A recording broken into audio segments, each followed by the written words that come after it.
Can all lawyers fight like that?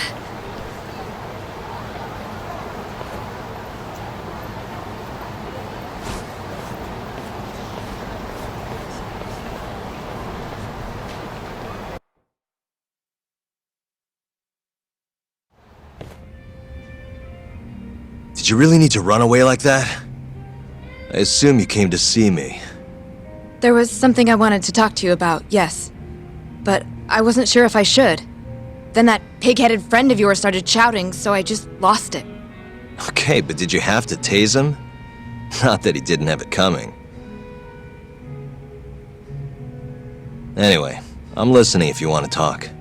No matter what it is, I'll keep your secret. Anything you tell me will fall under client attorney privilege.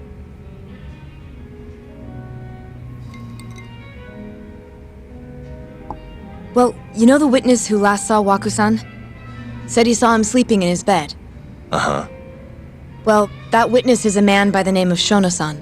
He's one of the scientists at the ADDC. Not only that, but he's the director's right-hand man, too.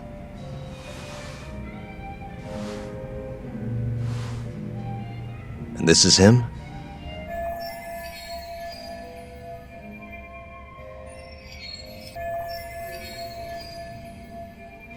Yes. He's a very dedicated doctor, so the nurses have a lot of faith in him. But something felt off when I heard what he had to say about the incident. And what's that? I guess I'm just skeptical as to whether or not he actually saw Waku-san. I don't think he's intentionally deceiving us, but he may be mistaken somehow. And if I had to guess, I'd say the other nurses feel the same.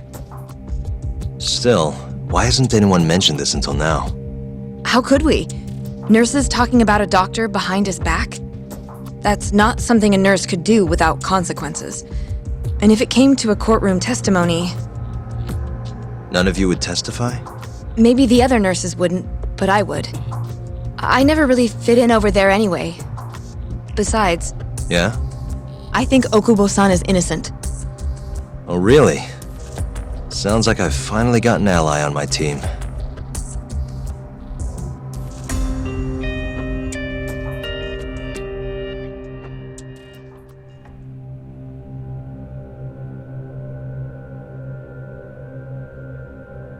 I'm currently employed as a researcher at the Advanced Drug Development Center. Part of our research consists of clinical tests we perform on patients in the general ward of the center. On the day of the crime, I was making my usual rounds through the ward.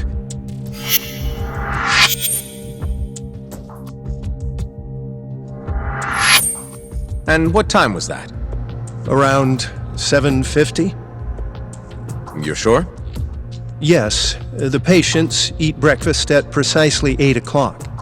I always head to the break room myself, right around then, too. This break room, to be precise? That's correct. Our more mobile patients walk there for breakfast instead of eating in their own rooms. Then, while the nurses help the patients eat, I ask about how they feel and how the medicine is treating them. And on the day of Waku-san's disappearance, you passed by his room before going to the break room? Yes. And in that room, you saw Waku-san lying on the bed? Yes. Can you describe the situation to us as you remember it? The door has a window, so you can see into the room from the hallway. And this is the room you're referring to, yes? That's correct.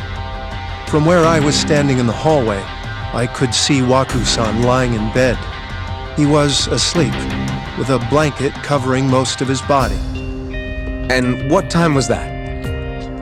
Around 7:50. No further questions.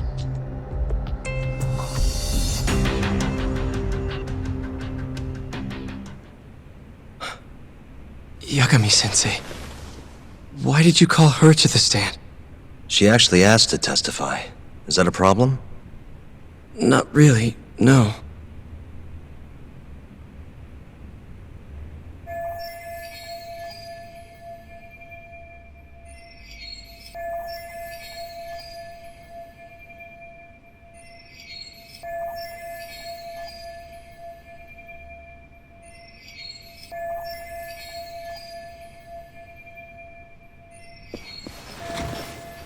Terasawa-san, you were present for Shono-san's testimony just now, yes?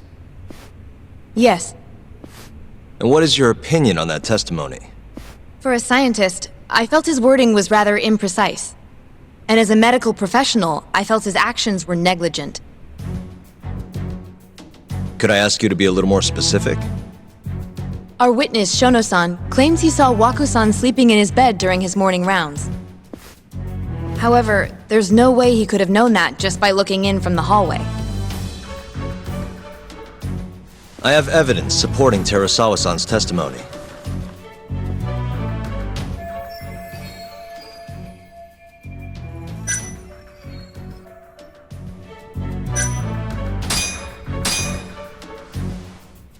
Please look at this.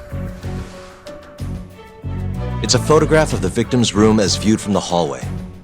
In other words, this is what Shono-san would have seen when he checked in on Waku-san.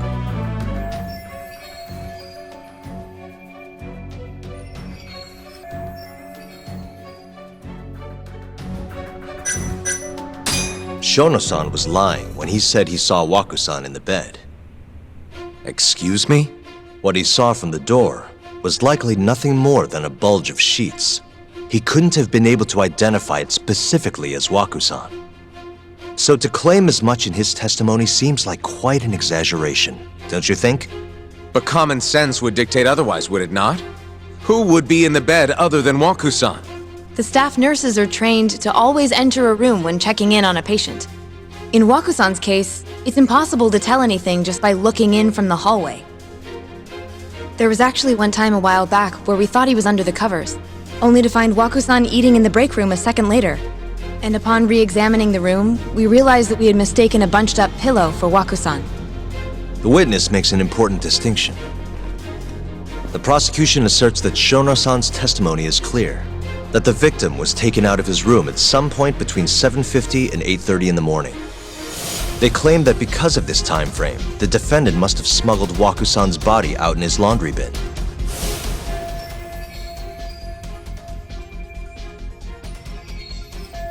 But if Shono-san's testimony is invalid, as the defense asserts, we have to consider the possibility that Waku-san was taken in the middle of the night when nobody else was around. After which, the killer could have waited until the morning to plant the body in the defendant's truck. In other words, the defense establishes that there is reasonable doubt that Okubo-san is the killer, rendering the prosecution's central argument unsound. Your Honor, taking this new testimony into account, I'd like to call Shono-san back to the stand for cross-examination.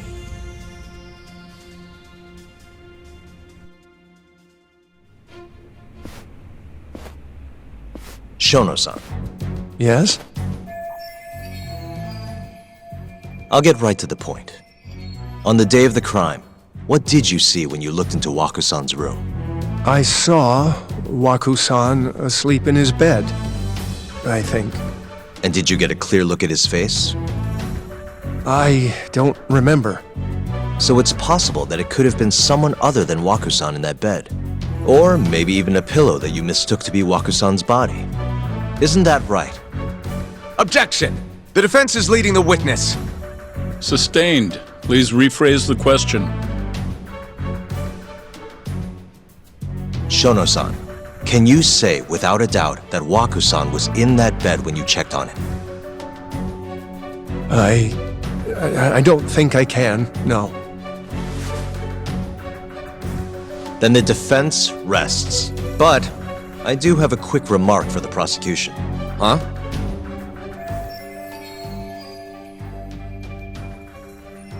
The charges against my client stem from your assertion that he's the only possible suspect, assuming the crime took place within the stated time frame. However, the defense has proven without a doubt that Shono-san's testimony is unreliable, establishing reasonable doubt for my client. I would suggest, then, that you withdraw the charges against my client. With such inconclusive evidence, you'll only be wasting the court's precious time. The prosecution does not consider the witness's testimony inconclusive. His memory of the incident may be fuzzy, yes, but that doesn't change that he saw the victim. So, your whole case is based on a fuzzy memory? This promising young man's future is at stake, and you're willing to throw that away on unreliable testimony? Dr. Shono is a bright and diligent researcher. After watching his own grandmother develop dementia, he vowed to create a drug that could cure the disease. After paying his own way through medical school, he went on to become the head researcher at the ADDC. Day after day, Dr. Shono visits his sick patients out of the kindness of his heart, leading to his valiant testimony here today. If you want to know whether I trust this man, then my answer is a resounding yes. In other words, because he's such a great researcher, his testimony is infallible. His own admission that he's not sure is somehow overlooked? Is that the sum of it? Because from here, it sounds like you're putting your faith in Shono-san's title, not his testimony today. The prosecution is not as easily swayed as you think. And you want to talk reputation? What of your client's history of domestic abuse? 6 years ago, the defendant broke his girlfriend's finger. The poor girl is still suffering from the effects.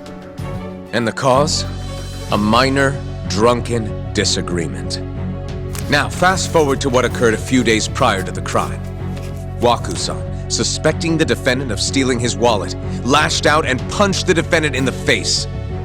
Given the clearly violent nature of Okubo-san here, that alone would be motivation enough to murder the poor old...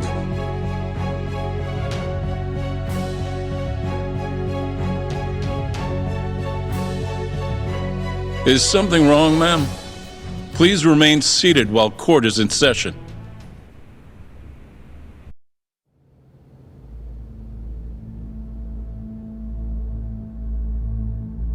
Terasawa-san? Okubo-san is not a violent person. And he hasn't even had a drink in over 6 years. Not a single drop since the incident. My court will not stand for this commotion. He didn't blame Waku-san at all. He knew that the outburst was just caused by his dementia, that it was all the sickness's fault. So there was no reason for him to resort to murder. Terasawa-san, please. Okubo-san really is an incredible, caring person. Please leave this courtroom at once. You're right that he may be hard to approach, but he's a kind soul, and he always keeps his promises. Okubo-san's not the only person in this courtroom who would be affected by a guilty verdict, either. As a matter of fact, it would break my heart. And even through it all, he wanted me to keep this a secret, not to tell anyone, not even his lawyer, that we were dating.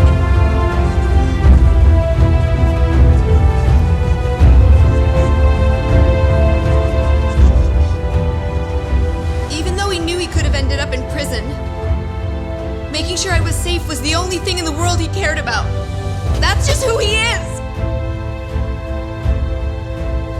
But when the prosecution has already decided he's a criminal, how could he possibly be given a fair trial?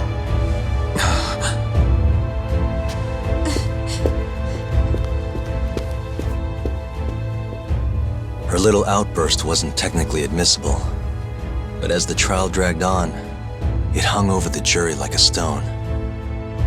And in the end, Shinpei Okubo was found not guilty. But only a month after his release, everything changed. The same girl who had so bravely proclaimed Okubo's innocence died by the man's own hand.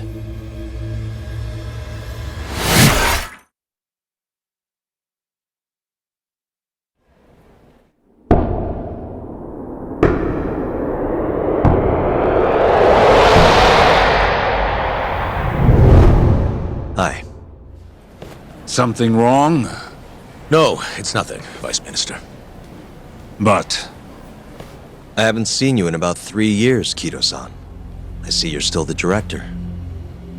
You look familiar, but I can't quite place the name. I seem to recall you looking sharper. I'm a detective based in Kamurocho now. The name's Yagami. I remember now. You're the reason Terasawa-kun's no longer with us. Remember, Shono? Okubo-san was unstoppable. If only my testimony had been better. Shono-san, right? Does it matter? What brings you here anyway? I'm investigating a murder, and I'll need your cooperation with it. Just like old times.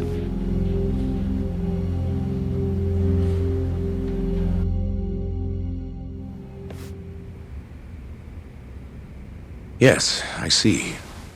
Yes. Thank you.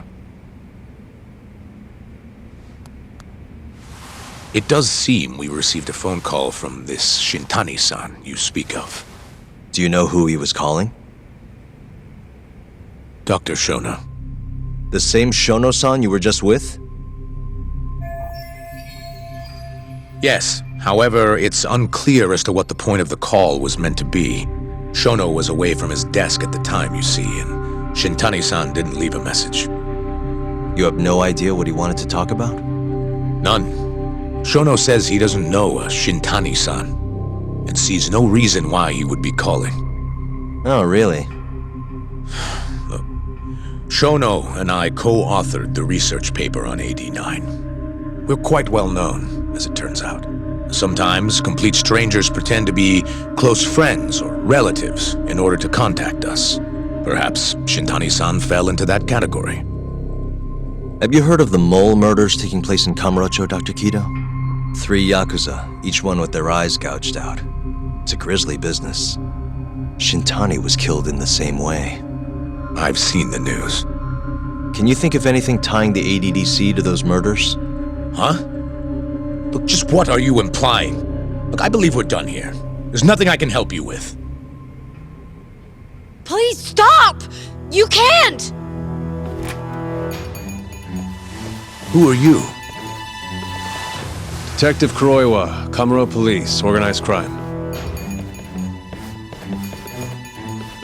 One of your guests here has information related to the case I'm currently investigating. That would be you, Yagami. I'd like to speak to you as a material witness to the murder of the lawyer Masamichi Shintani. Is that so?